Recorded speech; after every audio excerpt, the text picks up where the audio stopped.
La forma tradicional de hacerlo sería acercarse a alguien y preguntarle: ¿cree usted que es guay, moderno y sexy? ¿Cree que Apple es innovador? Pero en el momento en que yo le hago una pregunta a usted, ya estoy invitándole a dar una respuesta. Si le preguntas a una persona, nunca obtendrás la respuesta correcta.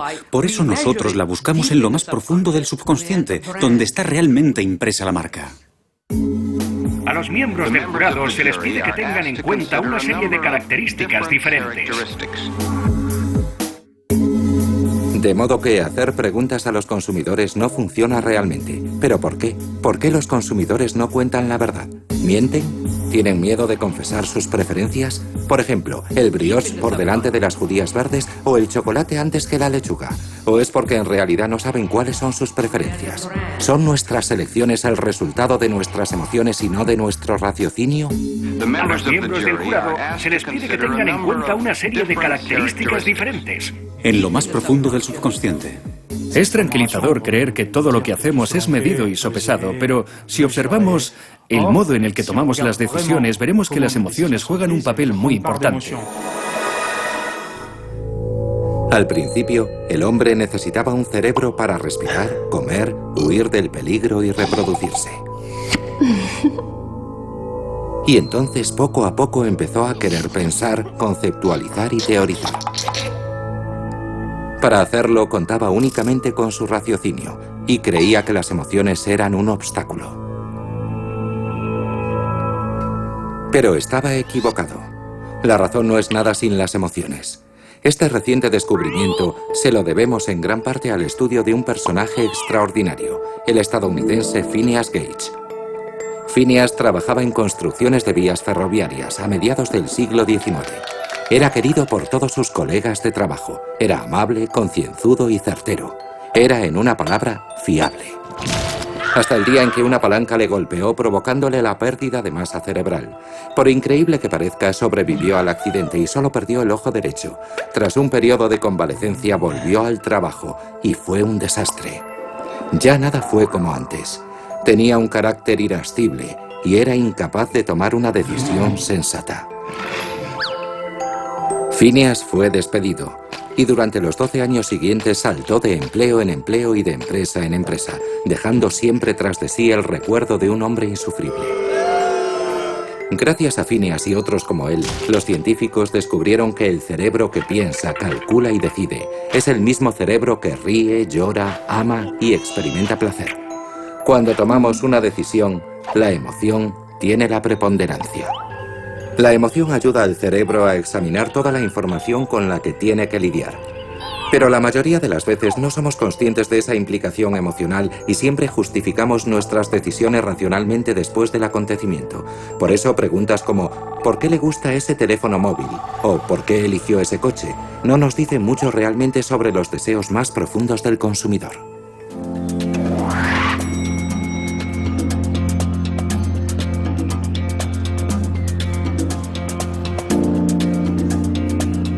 Lo que hacemos cada día es irracional. Lo más curioso es que como consumidores creemos que somos profundamente racionales, pero en un 85% somos profundamente irracionales. Y por eso las marcas siguen teniendo un efecto en nosotros, porque las marcas son simplemente emociones que trasladamos a un producto. No es algo que puedas tocar o sentir. Está solo en nuestra mente. Y por eso el neuromarketing está teniendo un éxito tan rápido, porque la industria estaba desesperada por descubrir formas de comprender la mente irracional, ya que constituye un importantísimo campo de batalla en lo que concierne a la implantación del valor de marca en nuestros cerebros. Implantar una marca en particular en nuestro cerebro podría únicamente funcionar a través de la decodificación de nuestro subconsciente. El más amplio estudio de neuromarketing realizado hasta la fecha es el libro Comprología, verdades y mentiras sobre lo que compramos. Su autor, el danés Martin Lindström, es un auténtico gurú del marketing. Se promociona a sí mismo por todo el mundo a través de numerosas conferencias. Fue elegido por la revista Time como una de las 100 personas más influyentes del mundo. En sus conferencias no tiene ningún reparo en desmantelar las ideas estereotipadas de los asistentes. ¿Cuántos de ustedes afirmarían que son profundamente irracionales en todo lo que hacen cada día? Levanten la mano. Una joven señorita que se ha puesto de pie ahí. Ahora ya saben el aspecto que tiene. Manténganse alejados de ella. Se trata de un problema muy grave. Gracias por ser tan sincera. Mentirosos. Bueno, ahora tienen que ser sinceros. ¿Cuántos de ustedes tocan madera? Levanten la mano. Vamos a ver. Usted no ha levantado la mano antes, ¿verdad? Efectivamente. ¿Por qué toca usted madera? Para darme suerte. Es para darme suerte. ¿Y cómo sabe que funciona? No funciona. Vaya por Dios. Entonces, ¿tenía usted 5 trozos de madera, 5 trozos de plástico y 5 trozos de piedra? ¿Y los tocaba todos para ver cuál funcionaba? No. Somos profundamente irracionales cada día. Nuestras reacciones emocionales son involuntarias, básicamente automáticas. Las emociones están localizadas en la parte inferior del cerebro, el tálamo. El tálamo no se controla conscientemente. El concepto de emoción es para mí misterioso. Por ejemplo, si preguntamos al propietario de una marca actual, nos enseñará una fotografía de una mujer sosteniendo en sus brazos a un bebé y nos dirá que eso es emoción. Para mí la emoción no es consciente, es algo que nos cuesta expresar, algo que tiene lugar sin que nosotros seamos conscientes de por qué sentimos lo que sentimos. Así que emoción es básicamente la esencia de lo que una marca es. Ahora empiezo a ver lo importante que es comprender vuestras emociones. Las emociones han sido totalmente incomprendidas durante los últimos años por el mundo de la publicidad. Y la razón principal es porque no hemos sido capaces de medirlas.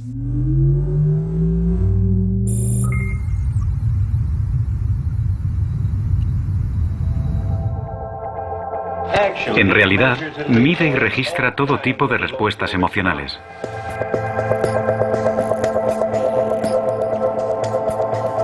Los psicólogos y los científicos llevan mucho tiempo intentando medir las emociones, pero también los directores de marketing. Y la comprensión de aquello que nos mueve interiormente, lo que motiva nuestras elecciones, es lo que las compañías de neuromarketing nos están ofreciendo cada vez más. En este experimento vemos que la temperatura de la piel desciende gradualmente desde la marca 80 en el gráfico hasta cerca del 65. Les habla de nuevo el capitán. Aquí, en Berkeley, Neurofocus, una de las compañías de neuromarketing más grandes del mundo, afirma que puede medir la eficacia de un anuncio por medio de un electroencefalograma.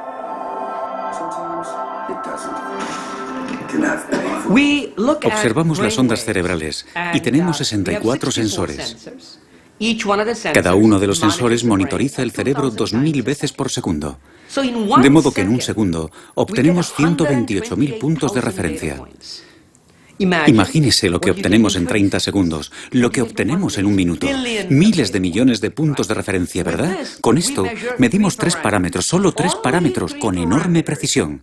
La precisión. Ser precisos es muy importante para nosotros, porque somos una compañía de carácter científico.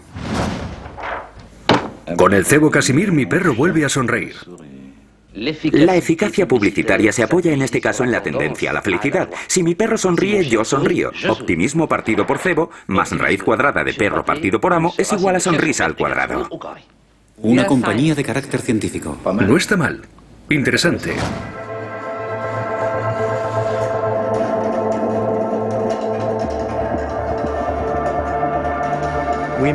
Medimos sus ondas cerebrales en respuesta a un anuncio de 60 segundos. De ahí hemos tomado 3 componentes, que son atención, emoción y memoria. Y a partir de ahí podemos deducir una puntuación total de efectividad, que adjudicamos al anuncio que acabamos de ver. Como puede ver en el gráfico detrás de mí, cada uno tiene su propia puntuación individual. Pero si combinamos los 3, obtenemos una puntuación de efectividad. La puntuación total es muy buena. Entre los 3 componentes tenemos atención, que es muy alta. La atención es el más fácil de capturar, por eso es siempre alta. Pero el perfil emocional sube y baja constantemente, y eso es lo que nos interesa. Si una persona muestra una emoción muy alta, puede producirse agotamiento, se cansa del anuncio enseguida. Por tanto, que suba y baje es muy bueno. La memoria es el componente más difícil de capturar. Si lo consigue, se trata de un buen anuncio, porque la memoria se mantiene muy alta desde el principio.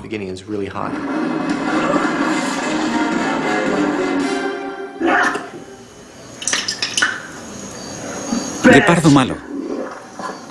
Si conseguimos que la memoria suba, como vemos en el gráfico, que al final sube claramente, eso significa que mostrar la marca o el mensaje al final del anuncio es muy positivo. Y sabes que el consumidor se marchará recordando la marca o el anuncio.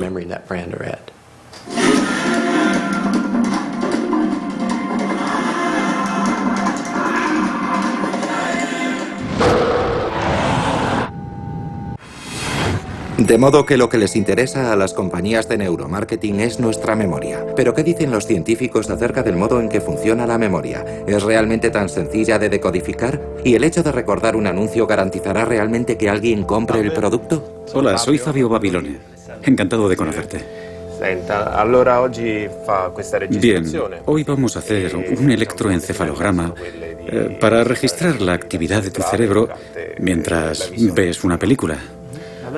Bueno, puedes sentarte aquí. Aquí en Italia, Fabio Babilone, investigador en neurociencia, está intentando descubrir la forma en que la memoria funciona, aunque no por las mismas razones. Él y su equipo quieren comprender los mecanismos implicados en el funcionamiento cerebral, observando la actividad que se produce en el cerebro que recuerda y también en el cerebro que olvida. La mejor forma de hacerlo sigue siendo por medio de la publicidad. Perfecto. Continuemos. Ahora que tienes el gorro puesto, empezaremos a grabar mientras ves la película. Es importante que permanezcas relajado. No te muevas demasiado, especialmente el movimiento muscular. El experimento de Fabio consiste en mostrar un documental con anuncios intercalados a personas cuyas ondas cerebrales quedan grabadas digitalmente. Sus pacientes ignoran lo que los científicos están buscando y lo que se les preguntará a continuación. Babilone los recibe una semana después y les pregunta qué anuncios recuerdan. Y sorprendentemente, un anuncio que se recuerda no genera la misma actividad cerebral que uno que se olvida. Hi, babe.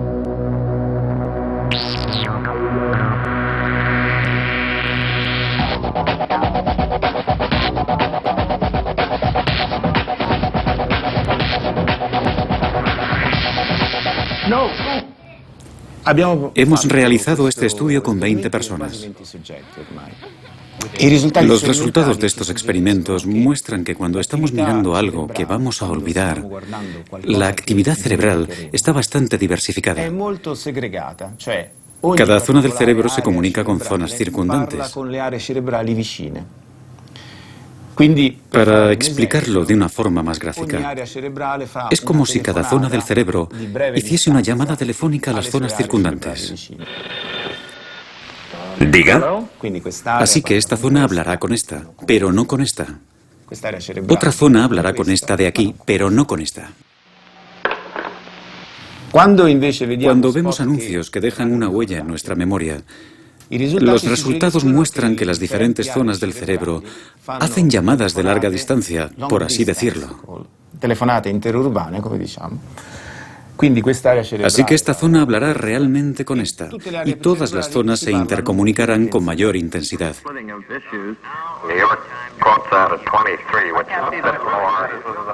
En los ejemplos que hemos visto, la habilidad para recordar no está necesariamente vinculada a la necesidad o deseo de comprar el producto.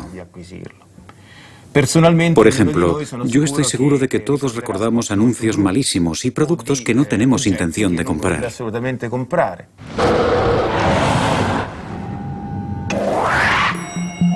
El hecho de que recordemos un anuncio no significa necesariamente que vayamos a comprar el producto. Pero, ¿qué ocurre con nuestras emociones? ¿Están involucradas en la decisión de compra? ¿Y por qué interesa tanto el proceso que conduce a la toma de la decisión? Porque sin ser conscientes de ello empleamos tiempo tomando decisiones. Desde la ropa que llevamos hasta las acciones que realizamos cada día, nuestra vida es una sucesión de decisiones. Aquí, en Palo Alto, los investigadores están interesados en el papel que juegan las emociones en la toma de decisiones. Partiendo de ahí, estudian la decisión tomada en la compra de un producto, porque es rápido y fácil de observar. Lo que interesa a nuestro laboratorio y a otros laboratorios es lo que ocurre emocionalmente, no solo como resultado de algo que te ha sucedido, como por ejemplo haber sacado un sobresaliente en un examen o haber ganado $100, sino también antes de que eso suceda, antes de que tomes la decisión y conozcas lo que finalmente sucede. Si te encuentras en un estado emocional, ¿puede eso influir en tu decisión y en tu comportamiento? Realizamos un experimento para investigar la manera en que la gente compra cosas, porque ir de compras constituye la decisión económica típica que la mayoría de nosotros tomamos, y ello tiene un interés obvio para los economistas, vendedores, psicólogos, etc. Para comprobar si las emociones pueden predecir nuestro comportamiento a la hora de comprar, Brian Knudson pidió a sus pacientes que comprasen mientras eran observados a través de una resonancia magnética. Al principio les dio $40, luego les enseñó una serie de artículos que podían comprar o no. Ellos podían marcharse con su compra y quedarse con el dinero sobrante. Sorprendentemente, Brian Knudson predijo sus decisiones antes de que ellos las expresasen verbalmente, simplemente observando su actividad cerebral. Descubrimos que cuando las personas veían un producto, si se producía actividad en cierta parte del cerebro relacionada con la anticipación de buenos acontecimientos, llamada núcleo accumbens, esas personas eran más proclives a responder afirmativamente, incluso antes de haber visto el precio. Pero cuando veían el precio, si se producía actividad en otra parte del cerebro que parecía estar relacionada con la anticipación de malos acontecimientos y otras funciones, entre las que podrían incluirse situaciones como anticipar un ataque o ver a otra persona sufriendo, si veíamos más activación en esa región aislada cuando la gente veía el precio, era más proclive a dar una respuesta negativa.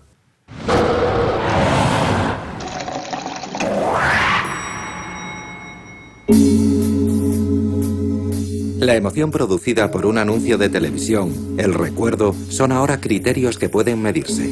¿Pero es eso suficiente? ¿Tiene un anuncio el mismo impacto independientemente de en qué franja horaria se emita? Neurosense, la compañía de neuromarketing más grande de Europa, ha realizado un estudio sobre la implicación de los espectadores cuando contemplan un anuncio de televisión. MTV, la cadena que encargó el servicio, quería saber si había una forma de afinar la colocación de sus anuncios teniendo en cuenta los programas entre los cuales van intercalados. Una vez más, una paciente a la que se le hace una resonancia magnética ve un capítulo de South Park con anuncios intercalados. ¿Dónde estaba usted el día que se produjo el tsunami? ¿Dónde estaba la noche del desastre ferroviario de Paddington? ¿Dónde estaba usted el día en que 1 millón de personas huyeron de Sudán? La Cruz Roja estaba allí y continuamos estando ahí para ayudar a millones de personas cuyas vidas han quedado devastadas. Estas imágenes son en directo. Estos son los datos que David está recabando y contemplando ahora mismo. Vemos que las zonas visuales y auditivas responden, de modo que sabemos que el experimento funciona. Descubrimos que el cerebro, en su totalidad, era mucho más activo cuando los anuncios se colocaban y se percibían en un contexto de programación congruente que cuando se colocaban en uno incongruente. Así que se veían zonas relacionadas con la codificación de la memoria, la atención, la comprensión o carga emocional. Una franja amplia de zonas cerebrales. Si miramos el aspecto inverso y nos preguntamos, ¿qué zonas son más activas cuando el anuncio que contemplamos se encuentra en el contexto de programación incongruente? Vemos esto. ¿De acuerdo? Estos son datos exactos producidos por estímulos idénticos.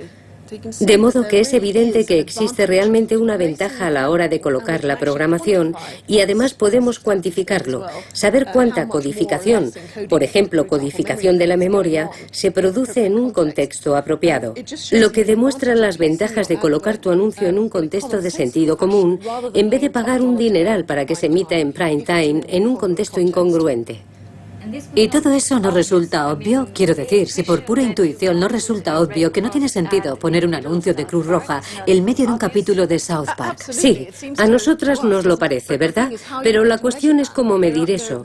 Conseguir una evaluación objetiva para que la industria cambie su forma de hacer las cosas, aunque a nosotras nos parezca de sentido común que debería ser así. En cualquier caso, los anuncios se emiten de forma inapropiada en horario de prime time.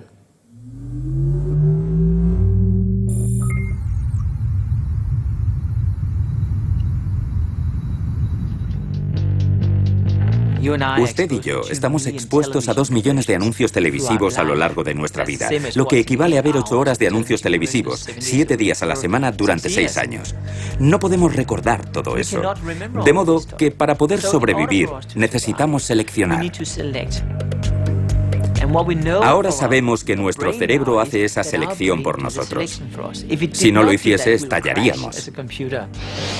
Así que lo que recordamos son cosas que están en contexto, que son relevantes para nosotros. Las cosas que están fuera de contexto son borradas de nuestro cerebro, de modo que el 99% de los anuncios que vemos están fuera de contexto. Esa es la razón por la que no funcionan y por la que nos sentimos disgustados como consumidores.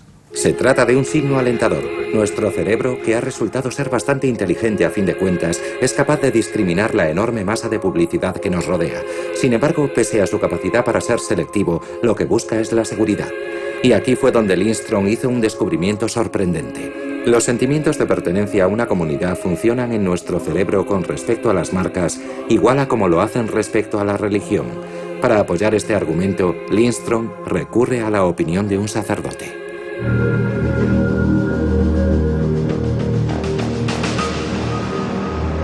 El culto hacia una marca y el culto hacia una iglesia comparten grandes similitudes. Es una cuestión de lealtad. La gente que toma una determinada decisión experimenta un agradable sentimiento de lealtad, porque independientemente de la decisión que tome, siente que es el reflejo de una verdadera preferencia. Y eso les hace experimentar un sentimiento de bienestar, de plenitud. Hay una estrecha relación entre una marca en el sentido religioso del término y una marca en el sentido comercial. Existen connotaciones no solo psicológicas, sino también espirituales.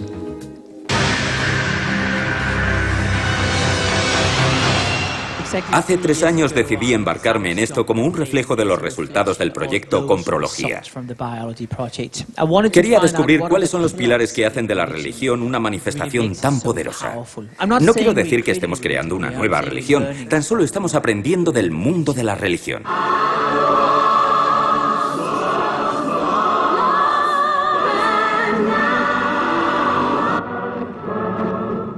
Cuando tomamos como punto de referencia marcas como Apple, Harley Davidson y la fe cristiana, observamos una gran actividad en la región central del cerebro, donde se localiza el sentido de la pertenencia, la zona del temor, mucho temor, pero un sentido de la pertenencia muy acusado. Puedes citarlos, estar en desacuerdo con ellos, glorificarlos o vilipendiarlos, pero lo único que no puedes hacer es ignorarlos. Porque ellos cambiaron las cosas, hicieron progresar a la humanidad. Y mientras algunos ven en ellos a unos lunáticos, nosotros vemos a unos genios. Porque solo las personas que están lo bastante locas como para pensar que pueden cambiar el mundo son las que lo hacen.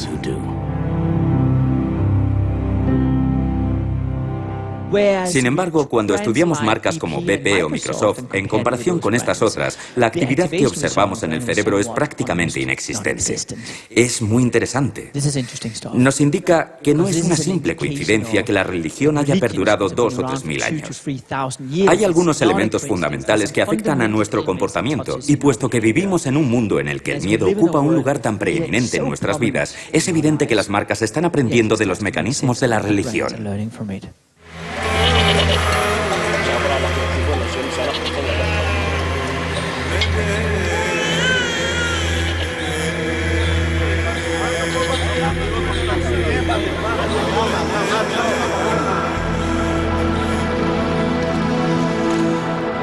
What, Moses? We are fucking lost.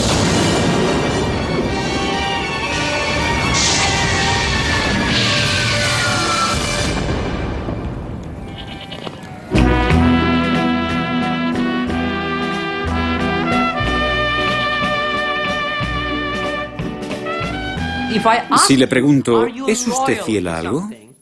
Su respuesta sería, no, yo no soy un perro. No soy fiel a nada. Busco los mejores productos. Pero en lo más profundo de su subconsciente puede que sea fiel. El problema es que se niega a admitirlo o a aceptarlo ante sí mismo. Guardó un joven Así que en lugar de preguntárselo directamente, le digo, escuche, voy a mostrarle una serie de palabras que aparecen y desaparecen de la pantalla en un intervalo de medio segundo. Algunas de las palabras tienen un punto rojo y otras no. Su trabajo es encontrar las palabras que tienen un punto rojo, y lo que ocurre es lo siguiente. Cada vez que en la pantalla aparece una palabra con un punto rojo, su cerebro reacciona diciendo, ajá, ahí está, la palabra con el punto rojo. Nosotros lo llamamos la respuesta ajá del cerebro. Es un término neurológico en particular que se denomina la respuesta P300. Se trata de una firma neurológica única y concreta.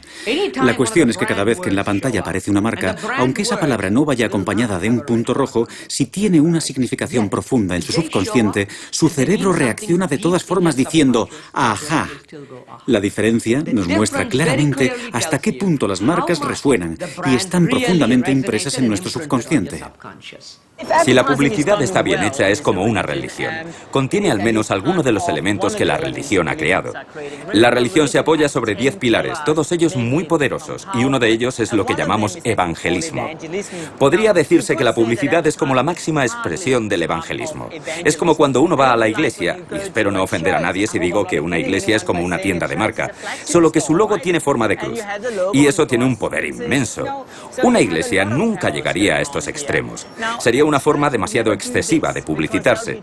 La iglesia prefiere el boca a boca, porque es un sistema publicitario más auténtico.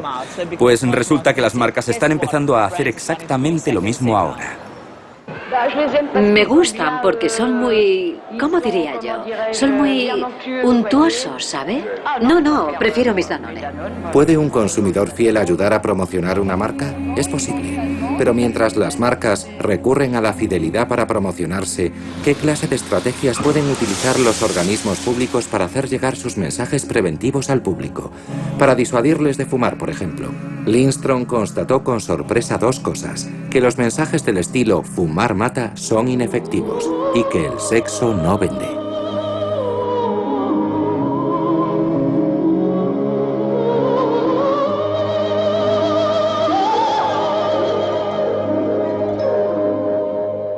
Los descubrimientos más sorprendentes del proyecto Comprología fueron dos. El primero, los anuncios sanitarios preventivos en los paquetes de cigarrillos. No solo descubrimos que no funcionan, sino que de hecho producen el efecto contrario. Fue una enorme sorpresa. Este es el ejemplo de un producto que representa una de las mayores cosechas en los Estados Unidos y uno de los artículos para el consumidor más controvertidos. Trabajo con muchos gobiernos de todo el mundo para resolver el problema del consumo de tabaco, un problema que seguramente nunca seré capaz de resolver, aunque confío en que podré hacer que la situación mejore. Lo que hemos aprendido es que cuando el consumidor coge una cajetilla y ve un anuncio preventivo, se activa en primer lugar el núcleo accumbens del cerebro, la misma zona del cerebro donde se despierta el deseo adictivo. Lo que ocurre es que 10 segundos después de ver un anuncio preventivo, enciendes tu cigarrillo y te sientes bien. Pasados 10 minutos, al encender otro cigarrillo, vuelves a iniciar el mismo ciclo. Lo que sucede entonces es que empiezas a asociar ese anuncio preventivo con una sensación de bienestar.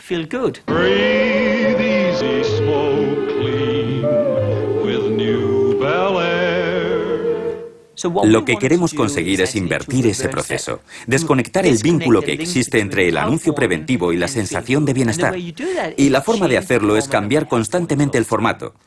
Un día aparece totalmente en blanco, otro es texto, el tercer día es una fotografía, el cuarto el paquete es completamente rojo. Cambias el color, la forma y el formato para conseguir desconectar constantemente el vínculo entre el principio del efecto Pavlov y el anuncio preventivo. Ese es uno de los consejos que estoy dando. ¿Qué ocurre con el sexo? Un viejo reclamo profusamente utilizado en el mundo publicitario.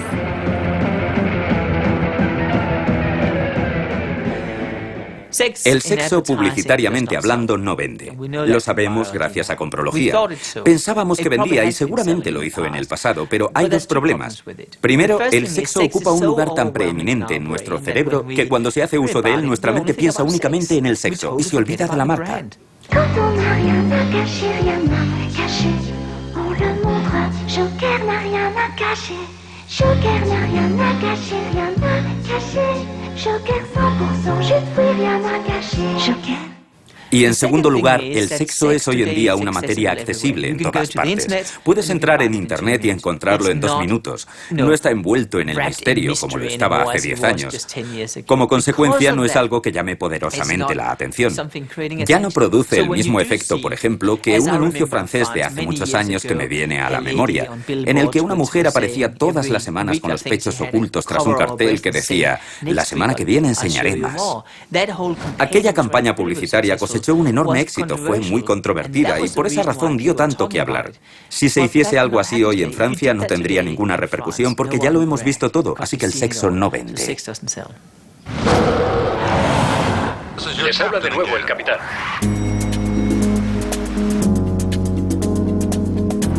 De la misma forma que resulta inútil apelar a nuestro deseo sexual, tampoco es esencial dirigirse a nuestros sentidos. La publicidad no presta todavía demasiada atención a nuestros sentidos del oído y del olfato.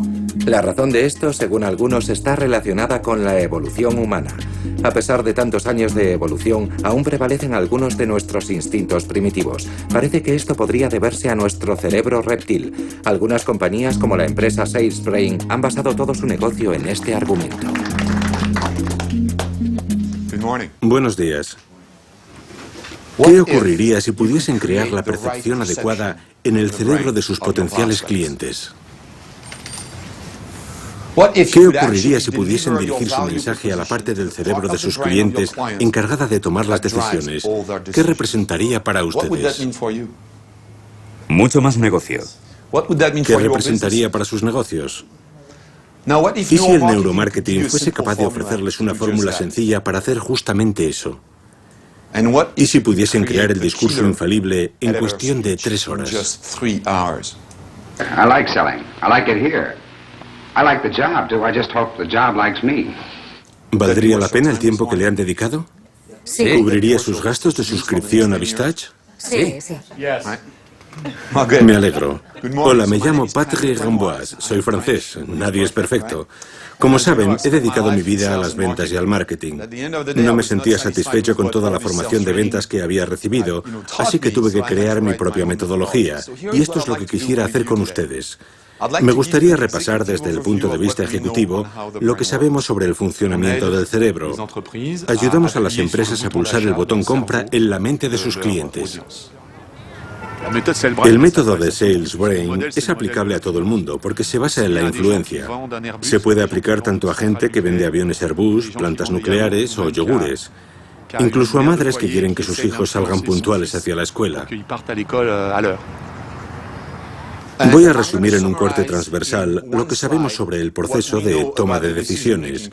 Huelga decir que se trata de una descripción muy simplificada de cómo funciona, pero para el propósito con el que trabajamos en ventas y en marketing es muy efectivo. Esto es lo que los neurocientíficos han descubierto usando imágenes por resonancia magnética y otras técnicas para observar el cerebro. El detonante cerebral se encuentra en la parte superior del encéfalo, en la zona que une ambos hemisferios. La literatura médica lo denomina el viejo cerebro. A veces lo llama el cerebro reptil y otras veces el sistema límbico. Da igual el nombre. Lo importante es que utilizamos la parte más ancestral de nuestro cerebro para tomar decisiones. Y esto tiene sus ventajas y sus desventajas. La desventaja es que decidimos al nivel de un cocodrilo. ¿Por qué? Porque compartimos ese cerebro con los reptiles. Por eso se llama el cerebro reptil. El cerebro reptil tiene una enorme antigüedad, se remonta a 450 millones de años. Es lo que los neurocientíficos llaman el cerebro preverbal. El santo grial del neuromarketing es encontrar una imagen o una historia que desencadene una emoción concreta, un sentimiento de alegría, de tristeza o de culpabilidad, y que dicha emoción desencadene a su vez una toma de decisión. Ese es el santo grial que busca el neuromarketing.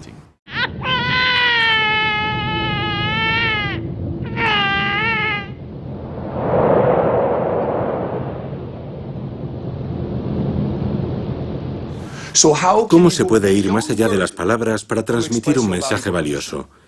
El lenguaje corporal es sin duda uno de los medios. Vamos a estudiar lo que hay que hacer para ser capaz de comunicarse con un órgano que ni siquiera entiende las palabras.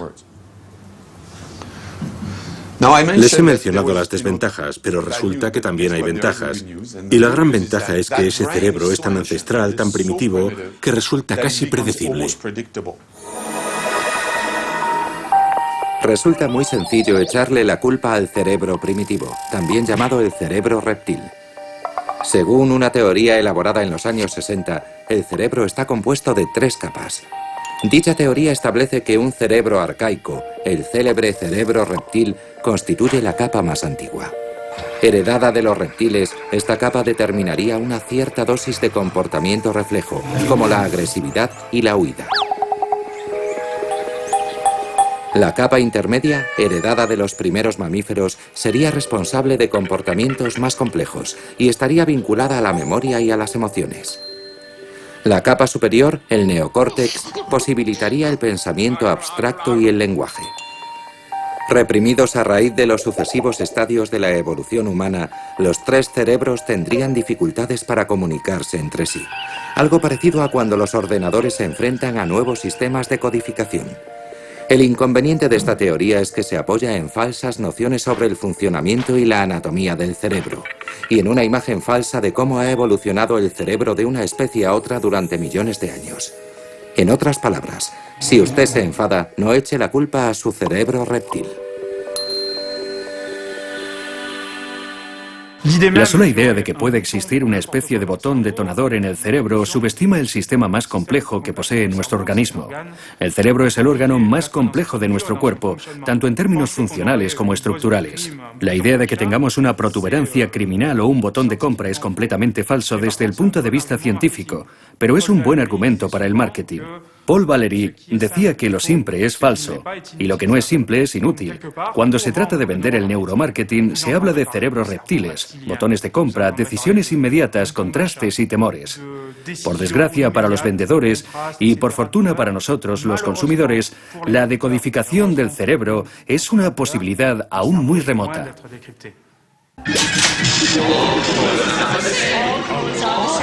Are the same. All colas are the same. I'll just have a cola. I'll just have a cola. I'll just have a cola. I'll just have a cola. I'll just have a cola. I'll just have a. Yeah, you'll have the. I'll just have. You'll have the. I'll just have a Coke. La neurodimensión del neuromarketing estaría entonces por encima de cualquier otra consideración del marketing. ¿Son todas estas medidas útiles? ¿Funcionan o son ideas sin fundamento? Y si funcionan, ¿corremos el riesgo de estar cada vez más influenciados?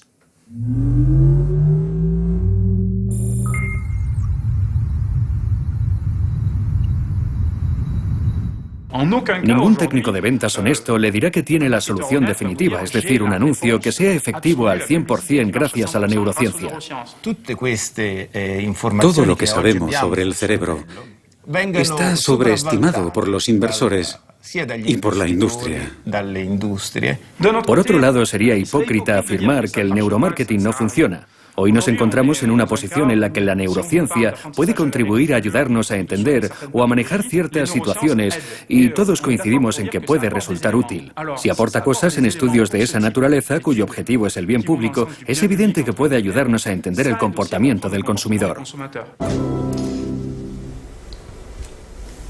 Nunca hacemos nada que tenga que ver con la manipulación. Simplemente medimos reacciones. No creamos anuncios. No creamos mensajes subliminales. No nos acercamos a eso lo más mínimo. No creo que exista un mecanismo o viabilidad económica en el uso de datos obtenidos por medio de imágenes, ni siquiera los obtenidos a través de un grupo focal, que puedan servir para manipular a los consumidores. Lo único relevante es que cuando tratas de vender al consumidor algo que no le interesa, simplemente no lo compra. Subliminal advertising. A very subversive technique which uses images flashed before our eyes that last only a split second, but just long enough to imprint in our vulnerable minds a product's name. Not just that either. Sophisticated vocal tricks are sometimes used without our realizing it at a conscious level. Nadie ha esperado a tener imágenes por resonancia magnética o imágenes cerebrales para manipular a la gente y conseguir que compre cosas que no quiere. Manipular o influenciar se puede jugar con las palabras, pero todo se reduce a conseguir que los consumidores tomen decisiones que no desean tomar. Es una técnica inherente al marketing o a la psicología aplicada al consumidor. Por eso los especialistas en neuromarketing se interesan por estas técnicas, porque piensan, ahora voy a manipular todos estos ingredientes para ver si el medidor del deseo varía. Es un punto de vista muy simplista de cómo funciona nuestro cerebro. Este es el proyecto perfecto para ustedes. Este es el proyecto perfecto para nosotros. Los gobiernos deberían intervenir y poner límites entre lo que es permisible y lo que se sale de la legalidad. Una vela proporciona luz. Una vela puede incendiar un edificio. Debemos tener cuidado con el uso que hacemos de la vela y no echarle la culpa a la vela. Es difícil controlar las aplicaciones y considero esencial que los científicos asuman su responsabilidad a la hora de hacer públicos sus hallazgos y de comentar el posible uso de esos hallazgos. Creo que la raza humana puede utilizar estos conocimientos para hacer cosas maravillosas. Soy de los que considera que saber más sobre nosotros mismos solo puede ser beneficioso para el ser humano. Creo que ese es el aspecto más positivo para el consumidor. No podemos colocar un botón de compra en el cerebro del consumidor, gracias a Dios. No podemos controlar el pensamiento de la gente ni leer lo que están pensando.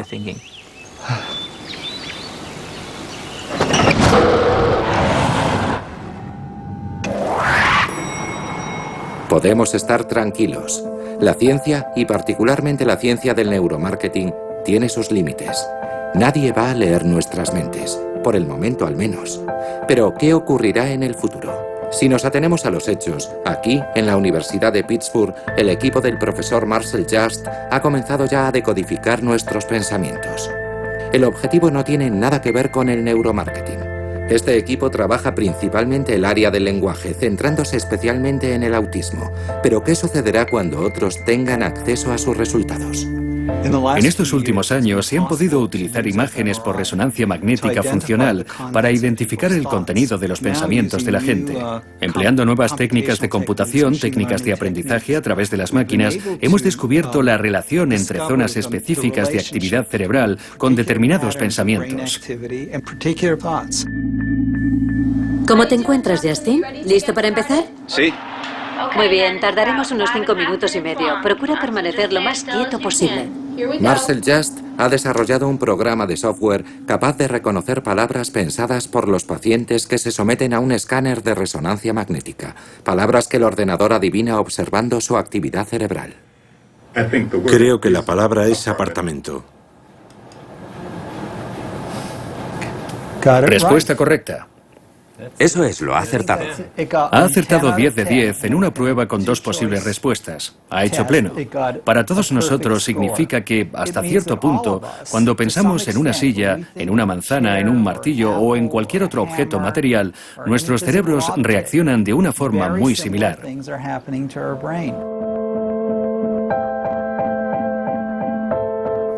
Creo que de aquí a 10 o 20 años no necesitaremos escáneres por resonancia magnética.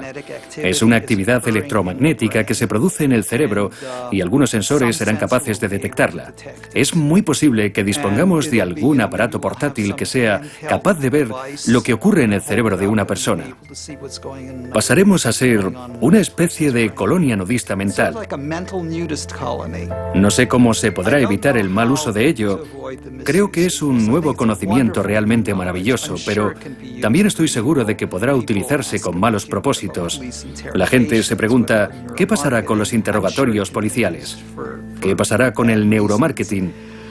Estoy seguro de que se utilizará con fines poco éticos. Normalmente requiere la cooperación del individuo. Tengo que pensar manzana antes de que nadie pueda verla, pero al final creo que requerirá de una menor cooperación. Entonces, ¿es perjudicial que todo el mundo sepa lo que estás pensando? Bueno, sin lugar a dudas representará el fin de la privacidad. Creo que a medida que avanza la ciencia, las posibilidades de manipular a la humanidad, tanto para bien como para mal, son enormes. Realmente enormes. Creo que seremos capaces de cambiar la naturaleza de la raza humana. ¿Queremos crear nuevas especies? Creo sinceramente que estaremos en condiciones de hacerlo. Aunque la idea es algo que verdaderamente me sobrepasa. No sabría cómo gestionarla. ¿Queremos hacer algo así? Pienso que será una de las grandes cuestiones a la que nos enfrentaremos los seres humanos y ocurrirá muy pronto.